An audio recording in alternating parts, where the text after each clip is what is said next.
Parce que le soir les pensées remontent, j'avais envie de vous lire une histoire. Parce que les temps sont incertains, j'avais envie de vous envoyer un câlin, un bisou. Alors je vous propose le bijou, comme un bisou du soir. Il était une fois la peregrina.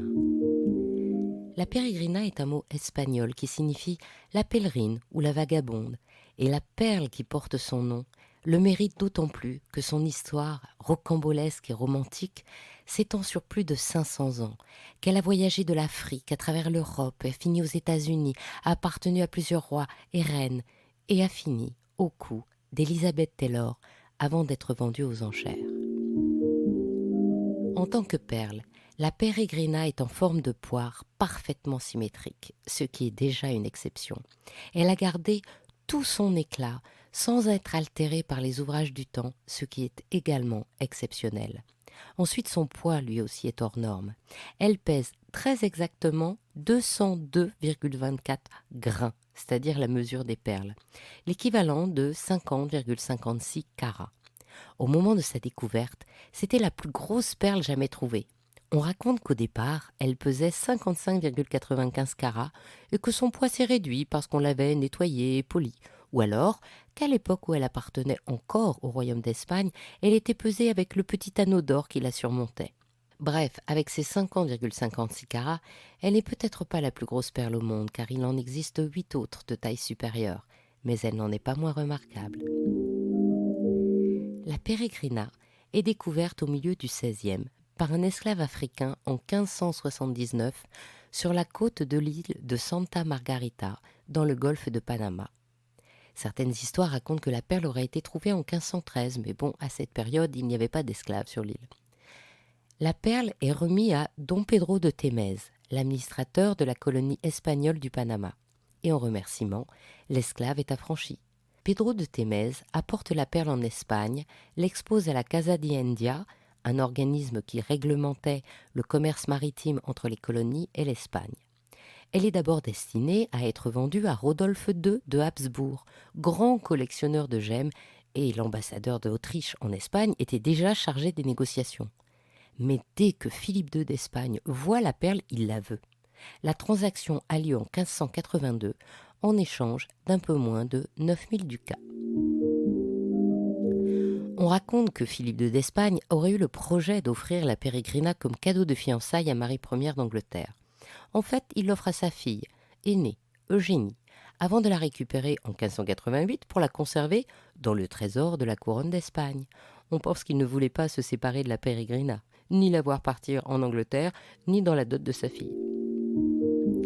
La perle était accrochée à une broche sertie d'un diamant de 48 carats appelé El Estanque et qui était considéré comme le plus gros diamant en Europe à l'époque. On imagine à quel point le bijou devenait mythique avec une perle fabuleuse et un diamant d'exception. De nombreuses reines l'ont porté.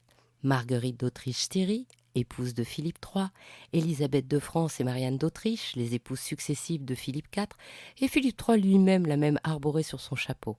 Mais elle était la propriété de la couronne d'Espagne, donc aucune reine ni roi n'a pu le transmettre en prenant le risque qu'elle quitte l'Espagne.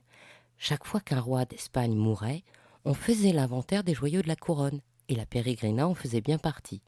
On en prenait grand soin, car à chaque fois qu'elle n'était pas portée, la peregrina était déposée dans un petit cocon d'or, fait à sa mesure et qui s'ouvrait en deux. Ces précautions sont d'ailleurs certainement la cause du merveilleux état de conservation de la perle. 8 rois d'Espagne avaient déjà porté et préservé la peregrina quand Napoléon Ier envahit l'Espagne en 1808 et confie le trône à son frère aîné, Joseph Bonaparte. L'occupation française dura 6 ans, jusqu'en 1813, où les Français perdent la bataille de Victoria. Et en rentrant en France, Joseph Bonaparte emporte avec lui la peregrina.